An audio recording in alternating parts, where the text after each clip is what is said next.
Hello friends, welcome to Kindercart. किसी जंगल में शेर रहता था। उसका नाम शेरू था। शेरू उस जंगल का राजा था। उसका एक बेटा भी था जिसका नाम सिम्बा था। सिम्बा एकदम सफेद रंग का था। ऐसा अजीब शेर पूरे जंगल में कभी पैदा नहीं हुआ था। एक दिन शेरू जंगल में घूम रहा था, तभी उसने देखा कि सामने एक बाघ खड़ा है। उसने बाघ से पूछा, तुम कौन हो और यहाँ क्या कर रहे हो? तुम यहाँ पर नए लगते हो। बाघ ने कहा, महाराज, मैं रास्ता भटक गया हूँ। मुझे गरुड़ जंगल जाना था, लेकिन वहाँ का रास्ता नहीं पता है। आप मेरी सहायता करें। शेर आगे चल दिया और बाघ उसके पीछे पीछे चलने लगा। तभी रास्ते में उसने पीछे से शेर पर हमला कर दिया। शेर को कुछ समझने का मौका नहीं मिला और बाघ ने शेरू को मार डाला। उसके बाद बाघ शेरू की खाल पहनकर उसी की तरह दिखने लगा। उस बाघ की यह हरकत सिम्बा देख रहा था। उसे बहुत दुख हुआ।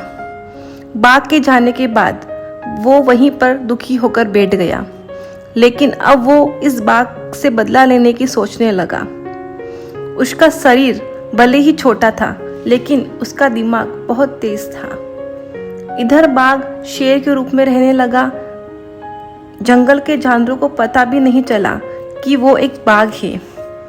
वे सब उसे शेरू ही मान रहे थे। एक दिन वो बाघ अपने बच्चे को छुपाकर जंगल में घूम रहा था। सिम्बा को मौका मिल गया। उसने बाघ के बच्चे से कहा, जंगल के ऊपर बादल गिरने वाला है, जल्दी से यहाँ से भाग जाओ। मैं जाकर तुम्हारे पिता को भी बता देता हूँ। इतना सुनते ही बाघ का बच्चा वहाँ से भाग गया। अब सिम्बा तुरंत एक बाघ की खाल पहन लेता है। जब वो बाघ वापस अपने बेटे से मिलने आता है, तो सिम्बा को देखकर उसे पता नहीं चलता कि वो उसका बेटा नहीं है। उसने बाघ को बताया कि पिताजी, मैंने वहाँ कुछ मांस पड़ा है, मैंने आपके लिए रखा है। जैसे ही वो बाघ मांस तक पहुँचता है, वो जमीन के अंदर घुसने लगता है। सिम्बा ने एक दलदल के ऊपर पैर रखा और दलदल उसे दिखाई नहीं दिया और वो उस दलदल में घुस गया और वो वहीं पर मर गया। धन्यवाद। Thank you for watching.